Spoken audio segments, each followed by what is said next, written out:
قرآن املأ قلبي قرآن واسق حياتي.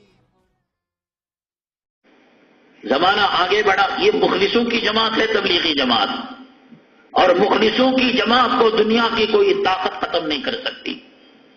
تبلیغی جماعت پورے عالم میں اخلاص کی بنیاد پر، راتوں کے رونے کی دعاؤں کی بنیاد پر چلتی ہے. اس نے کبھی ظاہری میڈیا کا، ظاہری دنیا کا سہارا نہیں لیا. آگرہ کو جماعت جائے گی، امیر صاحب کہیں گے آپ تاج محل نہیں دیکھ سکتے تو نہیں دے جائیں گے. وہ لوگ وہ دنیا کی طرف نگاہ نہیں اٹھاتے. وہ دلی جائیں گے، امیر صاحب کہیں گے ہم دین کے لیے آئے، لال قلعہ نہیں دیکھ سکتے، لال قلعہ نہیں جائیں گے. وہ سہارنپور جائیں گے، امیر صاحب نے کہا آپ دیوبند نہیں جا سکتے تو دیوبند نہیں جائیں گے. ایک مخلصوں کا ٹولہ ہے، مخلصوں کی جماعت ہے. اب یہ کچھ ناہنجار قسم کے لوگ اس میں داخل ہو گئے. کبھی انہوں نے، آج بھی نظام الدین مرکز میں جو نماز ہوتی ہے بغیر مائک کے ہوتی ہے، وہ ظاہری دنیا کا سہارا ہی نہیں لیا، وہ مائک کا تک سہارا نہیں لیتے. فونوں میں میسج اجتماع ہے، یہ جماعت کے اخلاص کے خلاف ہے. یہ بات روڈوں میں بینر اجتماع ہے، یہ جماعت کے اخلاص کے خلاف ہے. بات مجھے لوگوں نے درخواست کی کہ اجتماع کے بارے میں کہو، یہ جماعت کے اخلاص کے خلاف ہے. یہ جماعت اخلاص کی بنیاد پر قائم ہوئی، یہ جماعت اخلاص کی بنیاد پر رہے گی، یہ جماعت اخلاص کی بنیاد پر چلے گی. میرے اور تجھ جیسے ناہنجاروں سے جماعت نہیں چلتی.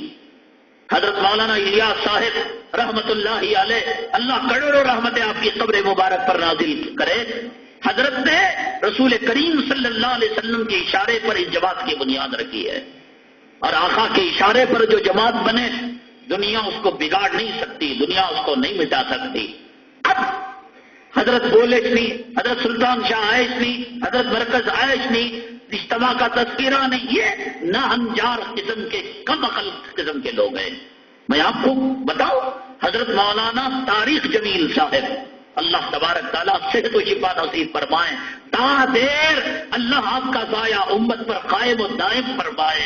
آپ کی رحمتوں و برکتوں سے اللہ پورے عالم کو مستفید فرمائے. اللہ کا جیتا جاگتا زندہ ولی ہے وہ، علم کا سر چشمہ ہے. کہاں سے لاتا ہے علم کی باتیں؟ ایسے معلوم ہوتا ہے آسمان پھٹا، عرش الہی سے اس کے دل میں باتیں القاء کی گئی. ایک ایک بات مینا کے ٹینٹ میں کہتا ہے وہ عجیب کیفیت ہوتی ہے، مزدلفہ کی رات میں کہتا ہے عجیب کیفیت ہوتی ہے، تبلیغی مرکز میں کہتا ہے عجیب کیفیت ہوتی ہے. پاکستان کی کرکٹ ٹیم کے اندر انقلاب جو برپا کیا یہی حضرت والا تھے، حضرت مولانا طارق جمیل صاحب. کیو ٹی وی کے اندر نعت خانوں کی زندگی کے اندر جو انقلاب برپا کیا یہی حضرت مولانا طارق جمیل صاحب تھے. ایک ایک تقریر پر اہل عرب، جن کی شان و شکوہ والی عظمت والی بلڈنگیں جس کا کوئی مقابلہ نہیں کر سکتا، دولت کے اندر ڈوبے ہوئے عیاش، حضرت کی تقریر میں ایسے روتے تھے جیسے ان کی ماں کا قتل ان کی آنکھوں کے سامنے ہو گیا. لیکن یہ جماعت کا دستور، تم کیا جانو جماعت کو؟ حضرت مولانا خلیل الرحمان سجاد صاحب دامت برکاتہم ارشاد فرمایا کرتے تھے کہ عوام یہ سمجھتی ہے کہ ہم جماعت سے کٹے ہوئے ہیں، اس لیے کہ ہم ان کے گشت میں نہیں جاتے، ان کے فضائل اعمال میں نہیں بیٹھتے. حضرت فرماتے ہیں ہم نے مرکز کے راتوں میں رونے والوں کو نہ دیکھا ہوتا تو کبھی بھی ان جیسے کمینوں کو دیکھ کر ہم مرتد ہو چکے ہوتے.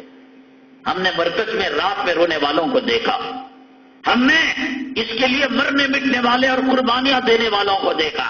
ایسی ایسی ذلیل حرکتیں کرتے ہیں یہ لوگ، جہالت کے کام کرتے ہیں. الامان والحفیظ، اخلاص کی بنیاد پر یہ جماعت قائم ہے. پاکستان کے اندر کرکٹ بورڈ میں، کیو ٹی وی کے نعت خانوں کے اندر، عرب کے مجمع کو دہلا دینے والی شخصیت. ایک وقت وہ آیا کہ پاکستان کے تبلیغی جماعت کے اکابرین نے حضرت مولانا طارق جمیل صاحب پر پابندی لگا دی. حیرت ہو رہی نا سن کر کہ حضرت کی تقریر پر تبلیغی جماعت میں مرکز میں پابندی لگا دی. اتنا سننے کے بعد تو کلیجہ میرا بھی کام گیا، غصہ تو مجھے بھی آیا جو آپ کو اب آ رہا ہے.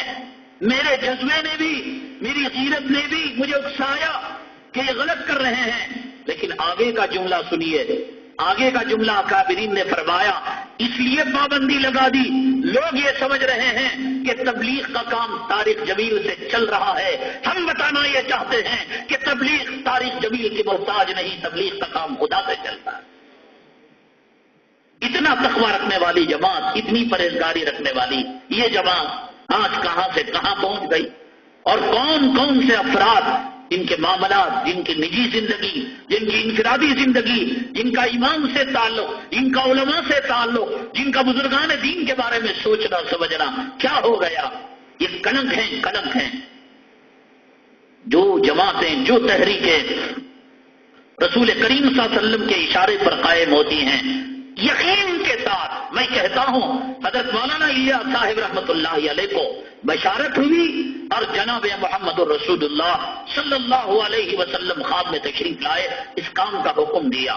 یہ میسیجز کرنا چھچورا کام ہے، یہ امام کو درخواست دینا کہ اجتماع کے بارے میں بولو، چھچورا کام ہے، یہ بینر لگانا، یہ روڈوں میں جانے والوں کو بولنا، یہ چھچورے لوگ ہیں، چھچورا کام ہے، یہ مخلصوں کا ٹولہ ہے، اس مخلصوں کے ٹولے پر اللہ کی مدد ہے، اللہ کی نصرت ہے۔ دارالعلوم دیوبند حضرت مولانا قاسم نانوتوی رحمۃ اللہ علیہ کے خواب میں بشارت ہوئی، آقا دو عالم صلی اللہ علیہ وسلم آئے، پلان ڈالا، دنیا نہیں ختم کر سکتی۔ ہمارے سامنے کئی اہم عنوانات تھے، امام مہدی، حضرت عیسیٰ، اور میں نے گزشتہ جمعہ عرض کیا تھا کہ اللہ نے پیٹرول کا تذکرہ 1430 سال پہلے کلام پاک میں کر دیا ہے، اور آج لوگ ریسرچ کر کر نکال رہے ہیں، اس کا تذکرہ کئی قرض باقی ہیں۔ لیکن جب میں نے کہا ایک بات، جو مدرسہ، جو ادارہ، جو جماعت آقا کے حکم پر، خواب کی بشارت پر چلتے ہیں، دنیا کی کوئی طاقت اس کو ختم نہیں کر سکتی۔ تبلیغی جماعت حضرت مولانا الیاس صاحب رحمۃ اللہ علیہ کے خواب میں آقا آئے، دنیا اس کو ختم نہیں کر سکتی۔ دیوبند آقا آئے خواب میں، دنیا اس کو ختم نہیں کر سکتی۔